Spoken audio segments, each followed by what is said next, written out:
Se cumplen 92 años del fallecimiento de Hipólito Yrigoyen, luego de haber sido derrocado el 6 de septiembre de 1930 por el primer golpe de Estado cívico-militar en la historia argentina, que inició un largo ciclo de inestabilidad y de golpes e interrupciones de gobiernos democráticos y constitucionales. La particularidad que tuvo además este acto antijurídico de interrumpir un mandato constitucional fue que el presidente, era un día sábado, el 6 de septiembre del año 30, acompañado por quien era su ministro de Relaciones Exteriores, Horacio Llanarte, oriundo de la ciudad de La Plata, tomaron la decisión, ante los hechos consumados que avanzaba la columna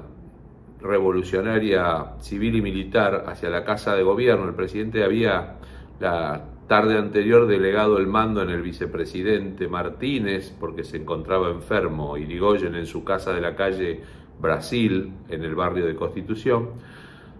Volviendo al sábado 6 de septiembre, Horacio Llanarte lo lleva hasta la ciudad de La Plata. Toman la decisión de viajar por el viejo camino que unía la capital con la ciudad capital de la provincia de Buenos Aires, con la intención de resistir, organizar una resistencia, por lo pronto para asegurar la continuidad del régimen constitucional. Se encuentran con que en La Plata alguien que la gobernaba, que era un hombre que provenía del irigoyenismo, el doctor Nereo Crobeto, ya había dejado la residencia del gobernador, ya interpretaba que el golpe militar los derrocaría también a los gobernantes provinciales. Yrigoyen, convencido del rol que tenían las Fuerzas Armadas y fundamentalmente el Ejército en el proceso de reconstrucción y de reparación nacional, fundado en el principio constitucional del gobierno republicano y representativo, se hizo presente junto con su ministro en el Regimiento 7 de Infantería, que tenía asiento en la ciudad de La Plata,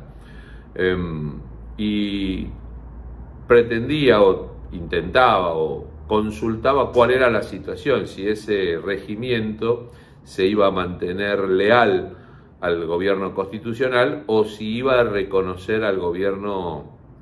o dictadura que surgiera de ese golpe de Estado. Estuvo allí acompañado de algunos otros partidarios, sobre todo gente de la ciudad de La Plata, que sabiendo que Yrigoyen estaba allí se apersonaron hasta el regimiento y lo acompañaron, estuvieron cerca suyo, conversaron con él. Yrigoyen llegó con un fuerte estado gripal y con unas cuantas líneas de fiebre, lo que también además incidía en que ese malestar no lo tenía absolutamente lúcido, estaba con fiebre. Cuando el jefe del regimiento se comunica con Buenos Aires y ya se encontraba en la Casa Rosada el dictador Uriburu, acompañado por el general Justo, y el vicepresidente Martínez había entregado la renuncia a los generales sublevados y se había retirado, esto le fue comunicado al jefe militar, quien además se lo trasladó al presidente Yrigoyen, indicándole que el Regimiento 7 de La Plata iba a someterse a la autoridad del gobierno dictatorial que se acababa de instalar. Y en tal carácter tenía la decisión de hacerle saber a Yrigoyen que se encontraba detenido, o sea que iba a tener que quedarse allí en calidad de detenido, a lo que Yrigoyen, interpreto que no sin cierta picardía, dijo: estoy solo, estoy muy enfermo y aquí no tengo otro lugar donde quedarme, les agradeceré que me indiquen dónde puedo reposar. Y lo alojaron en un camastro, en un catre militar en una de las dependencias del regimiento, pero quedó detenido.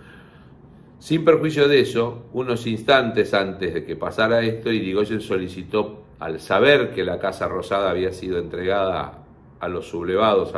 y al nuevo dictador, es decir, que el vicepresidente constitucional se había alejado del mando, no había cumplido con la defensa del poder ejecutivo de un gobierno democrático, había entregado la renuncia pacíficamente,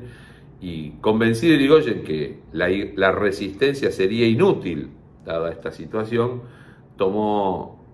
papel, pidió papel y una lapicera para redactar su renuncia. Esas circunstancias que a veces suceden en los momentos históricos. Él no tenía una lapicera, sus más cercanos colaboradores no la tenían, el mismo jefe del regimiento tampoco tenía una, y en ese momento solicitaron a los que estaban en la antesala, donde se estaba produciendo esta conferencia entre el presidente depuesto y su carcelero militar, y estaba presente un amigo de los Irigoyen y de los radicales de ese momento en La Plata, el capitán Espeche, que había sido expedicionario del desierto y que había concurrido con sus hijos jóvenes con la idea de apoyar a Irigoyen si había resistencia. El capitán Espeche tenía una lapicera que le facilitó al presidente para que firmara de puño y letra la renuncia. Dice: ante los hechos acaecidos, renuncio en absoluto a la presidencia de la República. Dios guarde a vuestra excelencia, firmado Hipólito Yrigoyen. La lapicera la conservó Espeche y pasó de generación en generación.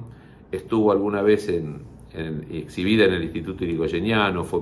objeto de algunas muestras alusivas a Irigoyen, a su vida, a su trayectoria política, y alguna vez la tuve en mis manos facilitada por un nieto del capitán Espeche, que era el embajador Miguel Ángel Espeche Gil, que también fue presidente del Instituto Irigoyeniano. La lapicera se conservó porque era una lapicera además histórica, porque había sido el objeto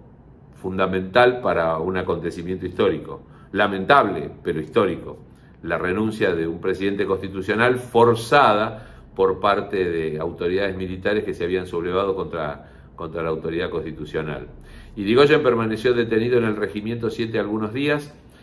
Muy pronto lo transfirieron al puerto en Ensenada y lo alojaron en un buque de la Marina, pero hubo mucho temor a que hubiese un intento de rescatarlo, de modo tal que, porque había habido organización de ciertos movimientos contrarrevolucionarios por parte de caudillos radicales de la capital, sobre todo, y algunos también de la provincia de Buenos Aires. Fracasaron esos intentos contrarrevolucionarios, no pasaron de ser conspiraciones, y finalmente, pero el gobierno tenía miedo de Irigoyen alojado en un barco atracado en el puerto de La Plata. Se tomó la determinación de conducirlo a la guarnición naval con asentamiento en la isla de Martín García, que allí tampoco tenía condiciones saludables. Irigoyen transcurrió 15 largos meses de presidio donde su salud empeoró, pero él ejercitó su inteligencia y su capacidad intelectual, porque en aquellos meses escribió de puño y letra y con un diccionario, porque no tenía una biblioteca jurídica para hacerlo, para auxiliarlo, sus 5 escritos de defensa ante la Corte Suprema de Justicia, alegando la inconstitucionalidad e ilegalidad de su derrocamiento y de su prisión, porque él era legítimamente y por imperio constitucional presidente de la República. Pero las horas en La Plata, en aquel fatídico 6 de septiembre, 7 de septiembre, los días subsiguientes del golpe del 30, Irigoyen pasó entre el Regimiento Séptimo de Infantería y un buque militar amarrado en el puerto de La Plata.